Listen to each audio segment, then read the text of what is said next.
You know what's strange? We talk endlessly about boomers and millennials. We pick apart Gen Z like there's some fascinating new species under a microscope, but there's an entire generation sitting quietly in the middle of all that noise. Barely mentioned, almost invisible. Generation X.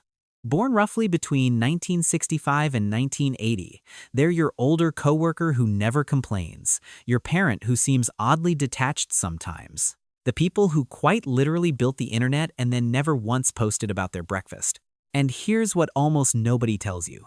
Their psychology might be the most misunderstood of any generation currently alive. They were the first generation of latchkey kids on a genuinely massive scale. Picture it. It's 1978. You're 8 years old and you come home to an empty house because both your parents are working. No smartphone, no doorbell camera. No way for anyone anywhere to check whether you're okay. You let yourself in with your own key. You make yourself a snack. You do your homework alone at the kitchen table, and you wait. This wasn't a rare story. Across the country, millions of children were spending real, unsupervised hours like this, regularly, as ordinary working parents tried to make ends meet. The whole arrangement even got its own name at the time. Latchkey kids, for the house key so many of them wore on a string around their neck. That empty house did more than just teach self-reliance. It quietly installed a deeper lesson. That actions carry real consequences, the kind you can't always talk your way out of. And when their parents finally did walk through the door, you knew exactly where you stood. The rules landed hard, and they landed fast. Nobody was especially interested in processing your feelings about it. Step out of line, and you paid for it right then, not 3 conversations and a family meeting later.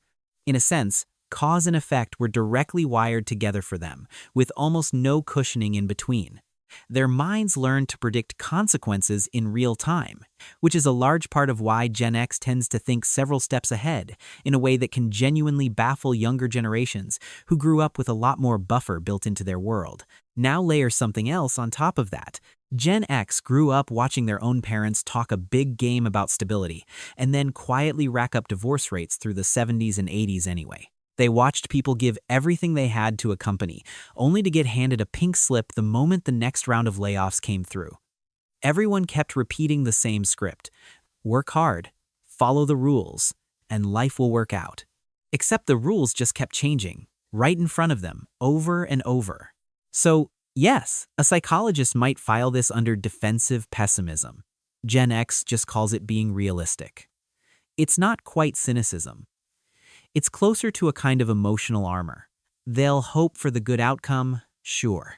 But somewhere underneath, they're bracing for the rug to get pulled because frankly, that's what kept actually happening. And that's a big part of why you almost never see them on social media. They grew up in an era when privacy was simply the default setting of life. When you messed up as a kid, maybe a small handful of people ever knew about it, and that was the end of the story. No phones recording it, no footage circulating. Just an awkward memory tucked away in a basement or a parking lot somewhere, belonging only to you. The idea of broadcasting your life out to strangers has never felt exciting to this generation. It feels risky.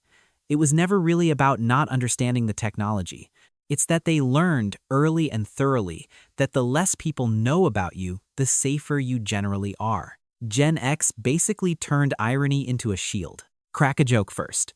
Keep things at arm's length, laugh it off before it has the chance to actually sting. And you can trace exactly where that instinct comes from. They grew up in the long shadow of the Cold War, where teachers discussed the possibility of nuclear war with the same tone they used for a rainy day forecast. Duck and cover drills at school, as if a wooden desk was ever going to save anyone from an actual detonation. When the adults around you act like everything might go up in smoke at any moment, while also insisting you shouldn't worry about it, you learn to hold 2 clashing ideas in your head at once. And you learn to keep a small, protective distance from everything, just in case. But here's the genuinely fascinating part. Despite all of that, Gen X developed a work ethic that still stands out today. They don't talk about it. They don't post about it. They simply do it. That ethic was forged early, through jobs that sound almost ancient now. Paper routes before sunrise, bagging groceries, working a fast food register, and calculating change by hand in your head when the machine went down. These weren't resume builders. They were blunt, Early introductions to the adult world, the kind where a 12-year-old could be genuinely responsible for delivering the news to an entire neighborhood, rain or shine, every single morning. They watched their parents' generation get quietly dismantled by corporate restructuring, so they never really bought into company loyalty, but they became fiercely loyal to their own competence instead. They know they can't control whether a layoff comes for them.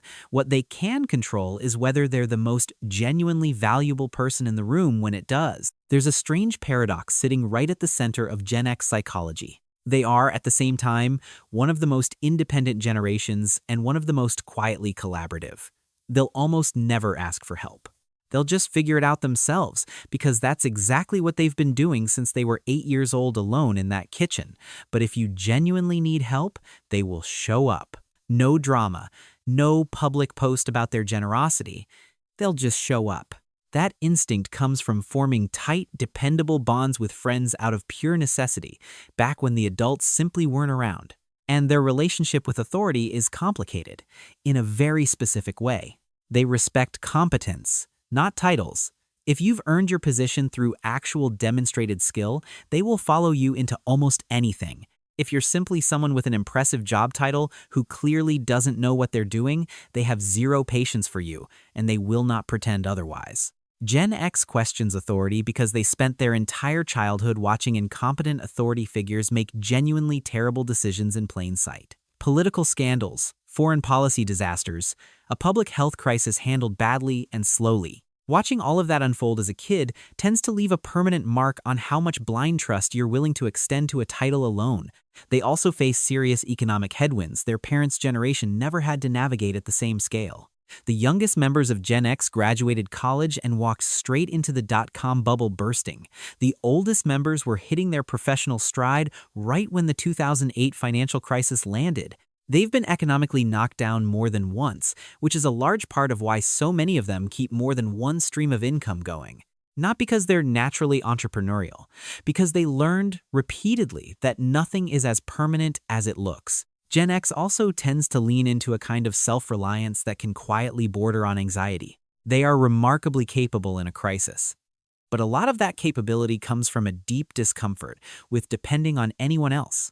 Many of them are noticeably less likely to actively seek out social support when things get hard, not because they lack people they could ask, but because asking can feel, to them, uncomfortably close to admitting defeat. That same instinct shaped how they process information in general. Before the internet existed the way it does now, knowledge carried a different kind of weight.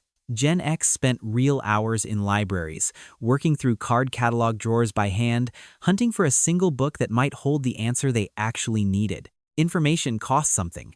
It took time and real effort to find. And because of that cost, what they eventually learned tended to stick harder.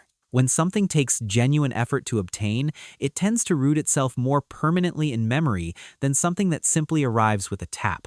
They also learn to fix things with their own hands, because that's simply what you did when your bike chain slipped or the television started flickering. You didn't call a technician. You flipped the bike upside down, got grease on your hands, and worked it out yourself, one adjustment at a time. That built a certain kind of mechanical intuition. A quiet belief that, with enough patience and the right screwdriver, you could understand and repair almost anything in the physical world around you. And now they're watching their own kids grow up in a completely different world, one full of helicopter parenting, constant supervision, and social media documenting practically every moment. They gave their own children the attention they never got themselves.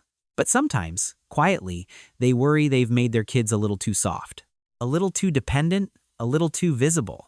Because in the worldview Gen X grew up inside, being visible has always meant being vulnerable. Here's the honest truth underneath all of this.